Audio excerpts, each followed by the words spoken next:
There were 4 types of kids in my school. Kids obsessed with Spider-Man, kids obsessed with Mutant Ninja Turtles, and kids obsessed with Shrek. And I was obsessed with all of them. When I first watched the Leap of Faith scene from Into the Spiderverse, my friends had to call the ambulance because I had what they called a dopamine overload. When I watched the Shredder fight from the Rise of TMNT, I got diagnosed with ADHD because I couldn't sit down properly. I mean, look at it.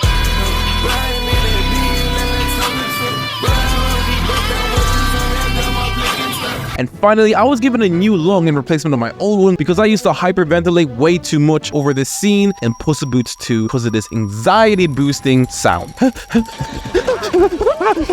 Needless to say, I loved all 3 franchises as a kid, and this year we were blessed with all 3 coming out with amazing films. You know, since I haven't fully destroyed my debate, bro, lizard brain, today we're going to compare and rank 3 amazing movies, find out which one is the king of 2023. And you know, will also be the reason for my next trip to the doctor. You better watch your step! Starting off with the fat cat in designer boots. This should not have been this good. I mean, look at Puss then, and look at him now. It is like night and day. Being just a spin-off franchise from the more popular movie Shrek, I had no intentions of watching this movie back in January. But a certain social media app was flooded with edits and montages of a certain character, Death. So badass. I loved him so much. I made a video back in January about him that blew up, but you know, got shut down by the YouTube gods because of copyright strikes. So you know, off the bat, I have to give this points over the other movies for its antagonists alone. Not only was Death steadily moving the plot forward, we got a dark horse in the form of Jack Horner. This guy should be elected for evil president because he had no positive character arc throughout the whole movie, and I loved him for that. He was a piece of shit from beginning to end, and that's why I loved him. You're not gonna shoot a puppy, are you, Jack? Yeah, in the face. Why? The emotional arc for Puss coming to terms with his mortality while keeping the subject of death really light and fun-humored, and I need to reinstate that no one saw this movie being this good as it being, considering the prequel that we got. This is so bizarre! What was this producer cooking? The producer must have been in the thinking room like, okay man, we need to revive the spirit of DreamWorks and kick the fat mouse in the balls. Any suggestions? I don't know, how about we drop a sequel of Puss in Boots and center it around his fragile ego of being unbeatable and couple it with other story beats of other characters chasing their dreams and aspirations they ironically already had along.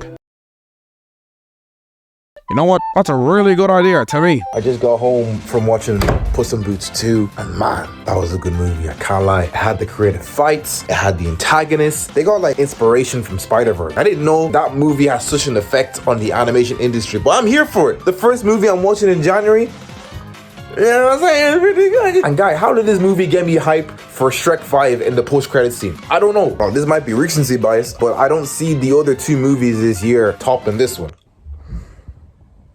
I know you boys see the fit. I'm a Ninja Turtle too. I mean, they're black, aren't they? I can't lie. I just finished watching that movie, and out of those 3, this one's definitely the most hype. I'm telling you this right now. This one is on top. I left my yard filled in the 50s, didn't remember my back card. I really wish bro was with me. He got an 8 on his back like Lampard. As a franchise, I don't think people realize how long the Mutant Ninja Turtles have been around for. Since 1987, we have been blessed with Snow Bunny April O'Neil. I mean, these guys have been alive and kicking with TV shows, movies, specials, and there was even one time they even sided up with Batman. It's pizza time. The movie above all else compared to the other 2 movies is that it dominated in animation, in style, and vibe. I mean, these animators did not hold back to draw whatever the fuck they wanted on some of these characters' faces, because everyone in this movie was straight out of Paranorman. This city was full of troglodytes posing as humans, and really I liked it. It felt really original and immersive, because why are you guys bullying the turtles for how they look when you guys look like you've just been dragged through tarmac? Funny enough, April looked the most normal out of all the humans in this movie, and Twitter still dragged her ass because she was fat and black, mostly because she was black. It prides itself on its ugliness or originality. I'm gonna start saying originality because it's not ugly, it's just the style. It's supposed to be ugly, but it's original. I liked it. You know, you get what I mean? You don't get what I mean. Okay, hold on. Let me give you an example. What movie have you ever watched in your entire life that would spend time and money on animating a vomit scene like this? Ew,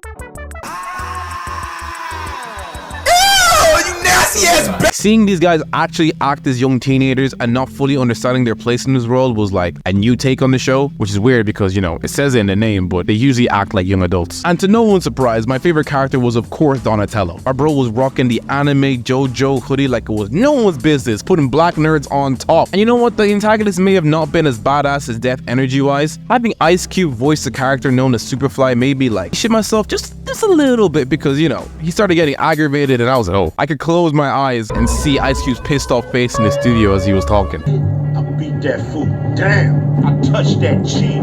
Mollywop to an inch of his life. I'm giving this movie points in art style and overall vibe. And you know what? The comedy was golden, but it was also a gut punch to reality because now I'm the generation that gets every single pop culture reference, and that didn't make me like the best for my mental state. I was here to watch the movie, not be judged. I can't lie, right off the bat, I'm already noticing like some kind of like change in animation. Because this is the second movie I'm realizing has some kind of influence from the Spider-Verse. It's unique, but it's like horrifyingly ugly. It's like seeing a car crash from afar and you're driving by. For those 10 seconds you're there, you can't take your eyes off of it. That's how I felt watching this animation. It was just really attractive in an ugly way, you know? I love the backstory of all the writers, how everybody got together because of their love for like the Mutant Ninja Turtles. I really like that. For me personally, I don't know. I don't see the other two being better. Spider-Verse, count your days, buddy. You know what I'm saying? The turtles are in town. The turtles are in town. The best movie to come out 2023. I do not care. Put respect on his name. Put respect on his name.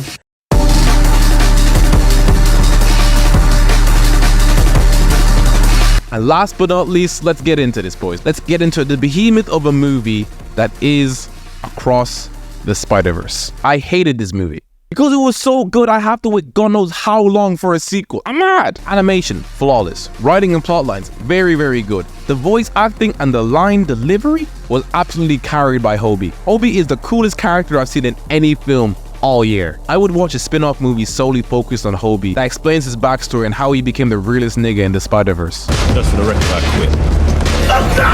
You know, I don't think people give enough credit to these guys because they're juggling a lot of things in this trilogy and they're doing a pretty good job so far. I mean, the only plot holes people are talking about might not even be plot holes. We just have to see how the third movie pans out, so we just gotta wait. But if I had to point out one thing that puts this movie above the other two movies, it's music. Because I really appreciate when the soundtrack of a movie is so unique, so distinct that it gives further information and context to a place or a thing. I mean, you hear 10 seconds of a soundtrack from this movie and you're instantly brought back to that time where you heard it the first time and the emotions you felt during this hearing. I mean, you tell me, you think a soundtrack of something like this is a good person?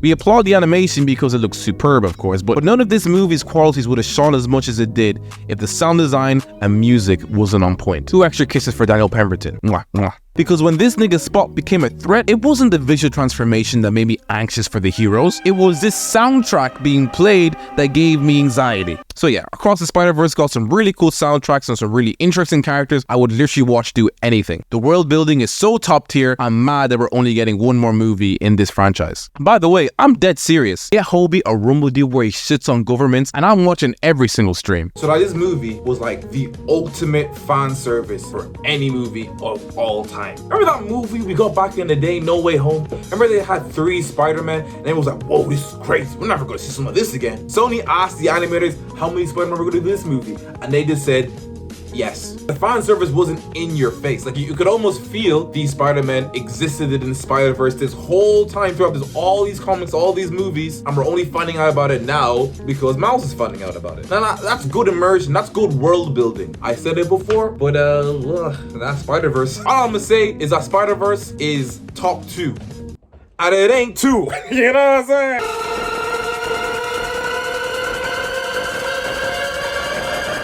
Calm down. I've watched all 3 movies. After watching them and rewatching them, I can actually say that the best animated movie of 2023 was all of them. And none of them. Let me explain. Even though I watched Spiderverse last, I'm pretty sure if I rewatched Mutant Mayhem, I would bandwagon that movie over the other two, because comparing these three movies because they have similar animation is kind of pointless, because comparing art to see which one is number one anyways is kind of pointless. You know what I'm saying? I mean, you can tell each movie wanted to focus on some things more than others, and that's fine. You can have a preference for some of this stuff, and, you know, as do I. Seeing how I'm already an animation junkie, I will watch any cartoon and find something I really enjoyed from it. Sure, you know, you could sit down and psychoanalyze all three movies and critique it based on filmmaking standards, and you could find an objective best movie, but guy, are you really having fun at that point? Everybody has a taste, and I can honestly say across these three movies, it has a bit of everything for everybody. I'm just happy that animation has gotten a boom of inspiration and are more daring and experimental with their projects. Ladies and gentlemen, the Fat Mouse is in trouble. It's burning money with Disney Plus, and most of their anime projects feel uninspired and just keeping it safe. And their competitors are constantly evolving, experimenting, trying new things, and the fans are voting with their wallets on what projects they want to see in the future going forward. I hope people watch this video and realize we're in a time right now where we're being blessed with so many amazing projects, and it's starting to become the norm. And just because it doesn't have Marvel or Spider-Man attached to it, it can still be worth a watch. You never know. You might be stumbling across a new gem in your favorites. Heck of a team. I don't believe in team. Aren't you in a band? I don't believe in consistency. This guy is killing you.